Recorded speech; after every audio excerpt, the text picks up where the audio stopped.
we're back for another season of Invincible. They've finally been able to deliver consistent seasons. It's only been a year since season 3, the long gap in between seasons 1 and 2, and then 2, and it's far behind us. And this season is, I would say, potentially more focused than seasons 2 and 3, especially in the second half. We're really only dealing with one of the main plot lines of the show. So it feels like the series knows what it wants to do. It knows what it wants to be in some respects. But at the same time, as ever, it's struggling with the weight of everything it's carrying with it. And it all comes back to Herm. Episode 4, Herm. Herm just slows things down. It's like, what is Yeah. going on? I have such an issue. So we waste, and I do say waste, we waste an entire episode with Damien Darkblood in hell, Satan's there, and some other person who's like a fire skull, and I don't really... Volcanica. Sure, man. I remember It's that name. I don't know it's not in the why. comics, Please. is it? No, it's not. It's Is just it? like, hey, let's bring in a hot fire lady into this. Yeah, A what? Volcanica. A A hot fire what? lady? I don't know. She's her? Pardon? Herm. The whole episode, it was boring. It was boring. It was uninteresting. I was so done with that episode. This is the Out of Time Film Podcast, where your hosts Tom and John discuss everything from blockbuster films to TV and games like there's no tomorrow.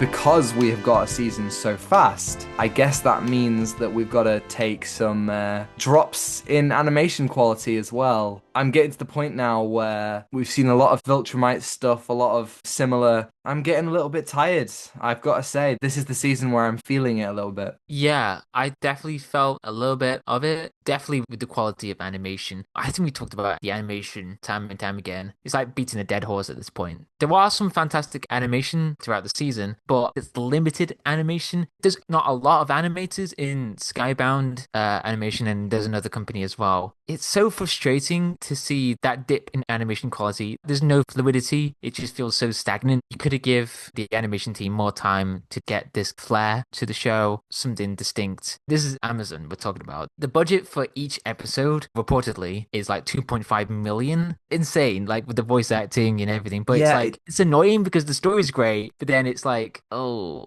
there's the cost of crunch time with animation, with sure. animators. Like you have to, there's a balance, but I think that's a hard balance to strike at. When people were complaining about season 2 taking so long to release, I was always thinking, it doesn't matter. No. Let the animators take as long as possible. And now we have the show being consistent and the animation looks like this. And I do think, is that a worthy trade-off? That is to be debated. But at the same time, I think pretty confidently, Amazon, you've got the money.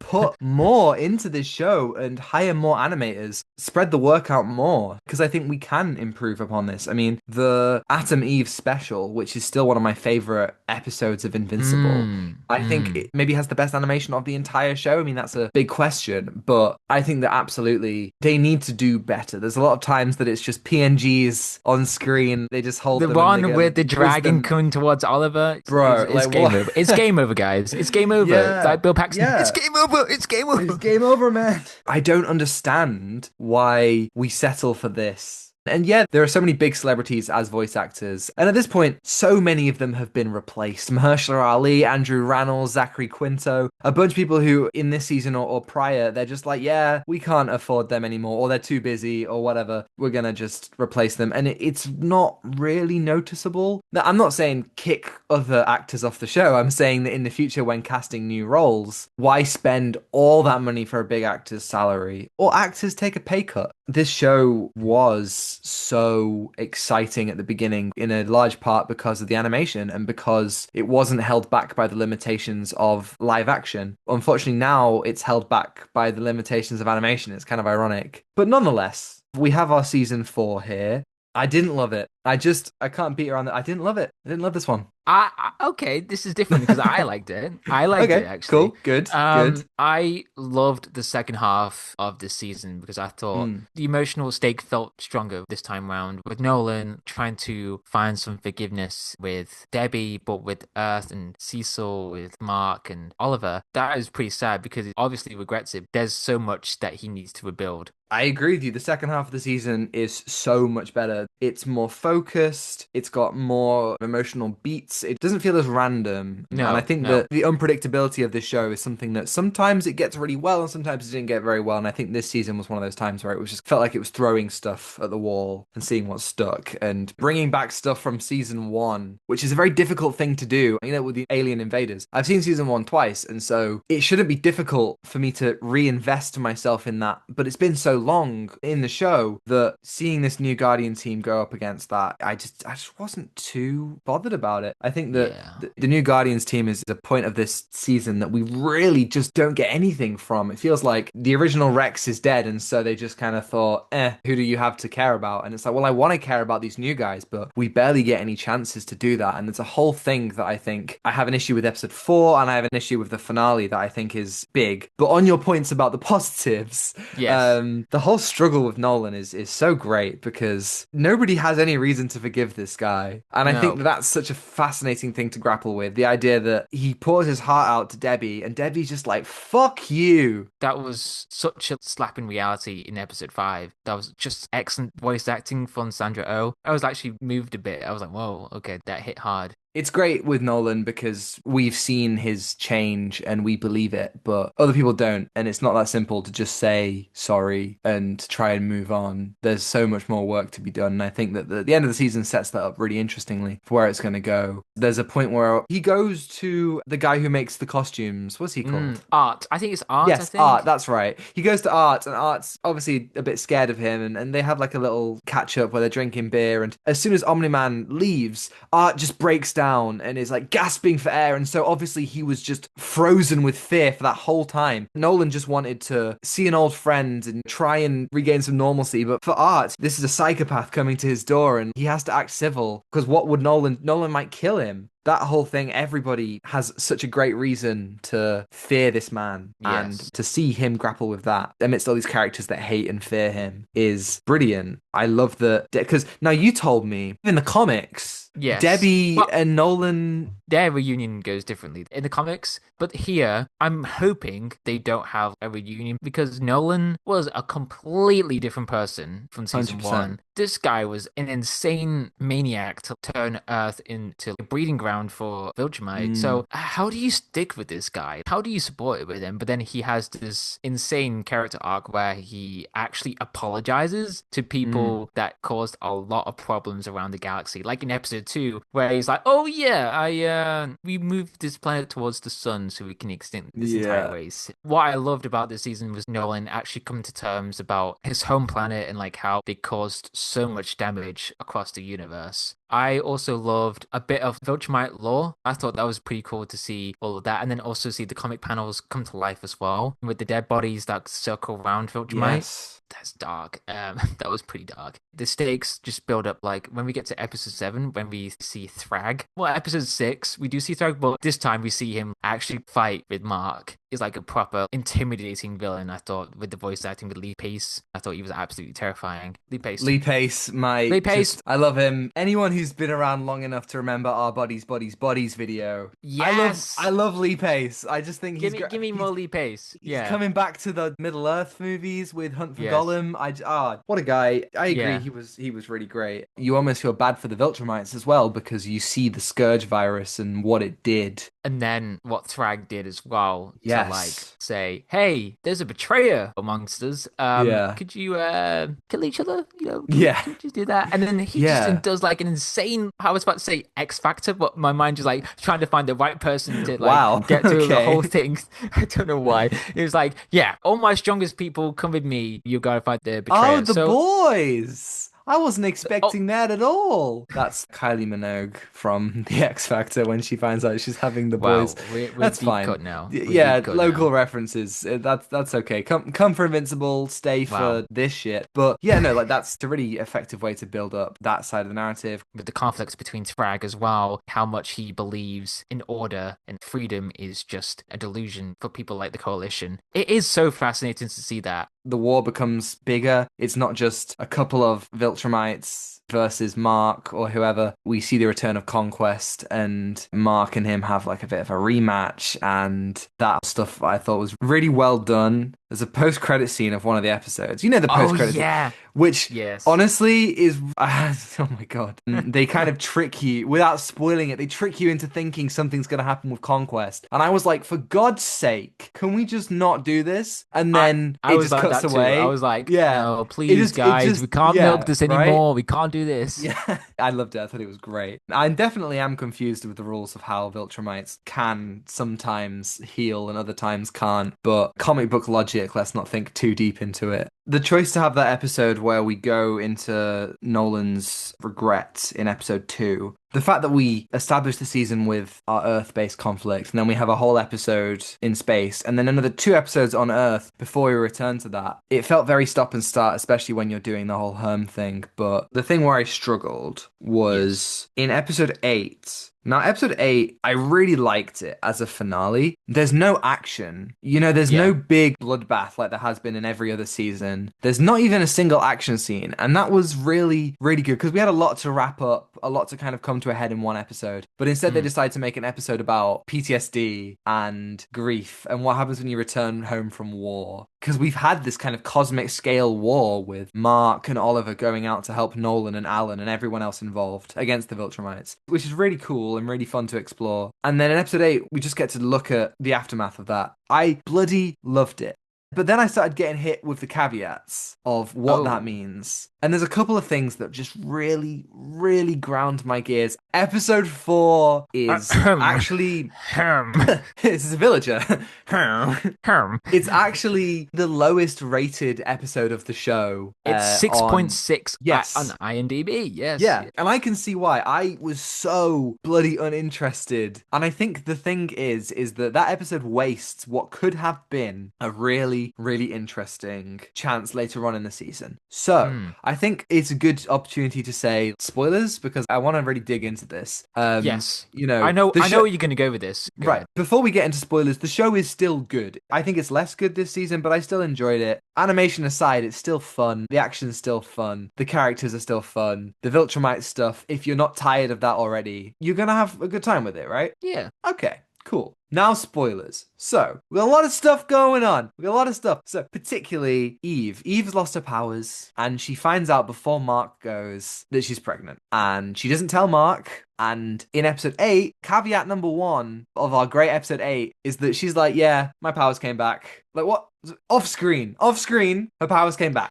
Right, I think that okay. also happened in the comics as well. That but that's not an sucks. excuse. That's not That's excuse. stupid. I cannot believe that they are comfortable saying, oh yeah, well, we need to have a whole episode about Damien Darkblood in hell this season, but we can't leave that for another time and instead develop one of the best characters, my favorite character, Atom Eve, who just gets fuck all to do this season. Absolutely devastated. So that's caveat number 1, is that they did that off screen. Caveat number 2 is that she also has an abortion off screen. They decided to use that journey that she went on, that really difficult moment, as a plot twist. They decided to use it simply as a shock reveal for Mark. And what that does for Mark's character is great. I really like how he handles it. It's very in line with his character. It's really great to see he has grown and his love for Eve. And then, John, we find out Debbie and Paul broke up.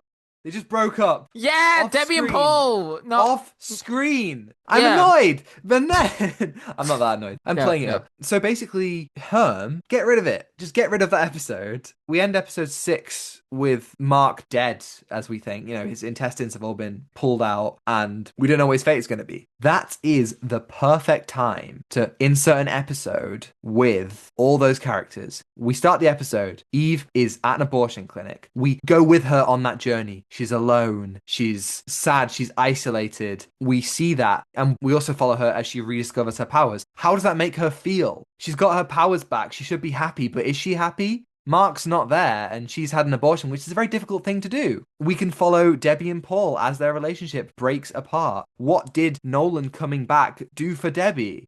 What happened there? Cecil, I want to see him and Donald and Sinclair trying to get back Monster Girl and Robot from the other dimension. The Guardians, those two are lost. So how are the rest of the Guardians going to handle it? So much stuff that we just aren't going to see. It all leads back to home. We all hate It leads home. back to home. It's a stupid episode. It does absolutely nothing for anything. And then we get all these twist moments in episode 8 where it's like, aha, an abortion. And it's like, what? Oh God. I so agree because there's so much to explore there. But Herm, Man. I Herm. just well deserved as the lowest rated episode. Yeah, with Eve, I agree. She does absolutely nothing. It also explores a bit with Eve and Mark about like how Mark is like, I wasn't there for you, and I Yeah. thought that was excellent. But then it's Yeah. like we could have just explored with Eve, like how Yes. she's going to Like go through this, show and us then that. but Herm, Yeah. but Herm. Oh God. You wait a year for what, 5 weeks of Invincible? It was disappointing. So Herm is the lowest rated episode, but John, come back. Herm. John's slowly he's Herm. going somewhere. I don't know. I'm gonna be Damien Darkblood now. We're not gonna see John for 3 seasons, so Yeah. Oh, yeah. But what's the point at the end with Satan? Like, yeah, Oh can you just yeah. check up Yeah. with Earth? You know, Oh. like Oh. what Volcanica's gonna do? Bro, Oh my God. we I don't just we don't I care. just I think no. I think Robert Kirkman, the guy who oversees this whole show, he also wrote the comic, and he was like, you know what? I want something that I'm really quite passionate about. I want to add something in. He added in Herm, Tom. He added in Herm for himself. He thought, you know what? Let's explore Damien Darkblood rather than all the stuff that's been happening. Yeah, with Debbie. Yeah, that's fun. Yeah, with Aaron. Yeah. Herm. Honestly, it's fine. Like, yeah, the episode's like 6.6. It's probably about a 6 point. It's so fine, but it's just misplaced. It's so misplaced. But also in this season we have two of the highest rated episodes of Invincible. One being one is episode 5 where the team assembles. Everyone's off to save the universe against the Viltrum Empire, and that was cool. The other highest rated one is episode 7 or 6. I think that was 7. Yeah, it was 7 Yeah. where they have a proper fight. Like they go to Viltrum when Frag is at his lowest now. Like there's not many Viltrumites, and then we get to see this insane moment where Thaddeus, Nolan, and Mark. Thaddeus played by Peter Cullen, Optimus Prime Peter Cullen. himself. Oh my God. Incredible. So all 3 destroy Viltrum, and Yeah. I was worried about like how they're gonna animate this because I heard in the comics like John. PNGs. PNGs, There'll be PNGs. It was a good It was moment, good, but yeah, it was good. yeah, but there was one cool moment where there was like an impact frame when Mark is about to punch Thrag, and then he just takes it. He just tanks Yeah. it. He's just like, "Yep, Yeah. I'm Thrag." I think he's just got an aura farm on Earth now. Oh yeah, Yes. the There's a lot Viltrumites. of yeah. That's Yeah, they want- terrifying. Yes, with Thrag, he gives Mark a decision where, hey, we want to stay on Earth to make ourselves stronger, to breed, and also make Viltrum again. Like, I want to live on here. But if you don't let us live here, we will destroy Earth, like what Yeah. you did with Viltrum. It's a great idea for Thrag to, like, he saw what happened to Viltrum. So he's like, yeah, I'll do this here on Earth. So if you do anything, we'll just destroy it. So he just gives Mark this horrible decision. I could not suffer the consequences of losing billions of people with so much PTSD as well. He thought he lost Oliver, he thought he lost his dad. So it's such a terrifying decision to make as well. So I'm excited to see where that goes. The way that the episode, like throughout episode 8, Mark is seeing Thrag, having visions of Thrag killing whoever he's with. I just thought it was brilliant how they explored that. The season's kind of building to it, with Mark losing control more and more and feeling so conflicted. Yeah, and also conflicted with his philosophies as well. Like Yes, how of course. he was so proud of like, yeah, I'm not going to kill anybody. But then he makes a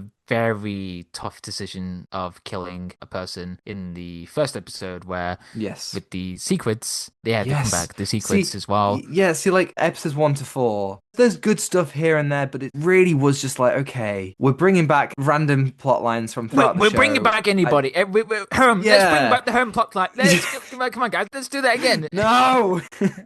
God, if we have to have an episode of this every season, god damn it. It's like revisiting Herm 2. No. No. There's so much in this show. Clearly everything other than the Viltrumite stuff is a means to an end. Clearly that's all they care about. And it just kind of just bores me. Apparently, the showrunners have said that to get this right, they want to do 7 to 9 seasons. Which means that if they do 9 seasons, we're not even halfway through. And if they do 7 seasons, we're pretty much halfway through. That just seems tiring to me because there's so much that they want to do. And every season it feels like we don't really get anywhere because we spend so much time doing the Viltrumite stuff. That's why I liked the stuff with Angstrom Levy and stuff like that, because it was different and it wasn't just another threat that we can defeat fairly easily. Everything other than Viltrumite is like, yeah, we'll get this sorted in an episode. I'm getting tired. I mean, you can get the comics, I guess. I mean, I've got the first compendium on my shelf and it's been there. Me too. It's literally been there for a year now, so I should probably get It's on actually that. really good. The first compendium's really good. Have we covered all that yet in the show? Yeah, I think we covered pretty So much everything. Right. So we've Yeah. pretty much done a third of the story. That exhausts me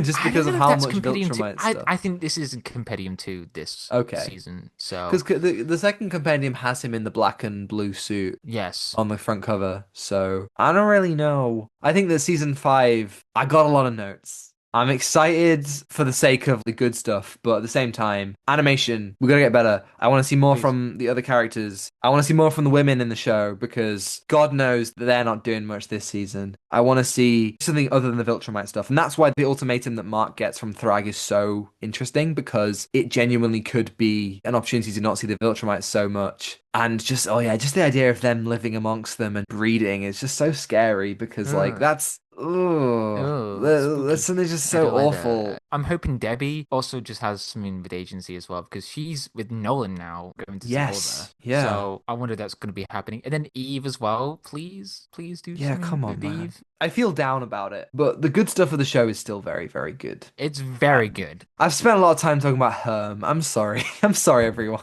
I think we just got to Herm. I We think that's going to be hermed. our most hated word now. It is like We Herm. we hermed. We hermed, John. We hermed too close Who to the hermed? sun. What are The you gonna give hermed. Invincible season 4 out of 10? I'm gonna give it a 7. I really like this one, so All right, I'm not too Yeah. far. Yeah, I'm a 6. It's not. I sound negative. I am, but I'm not that negative. just look into the sunset. You're like, yeah, Yeah. Invincible. Thank you everybody for listening. If you're listening on YouTube and you liked it, you can like and subscribe if you want to see more. And if you're listening on Spotify or Apple, you can follow and give us a 5-star review if you think we're worthy. And next week we are watching the Herm of movies. The Devil Wears Prada 2. Why are they making that? Who knows? I don't know.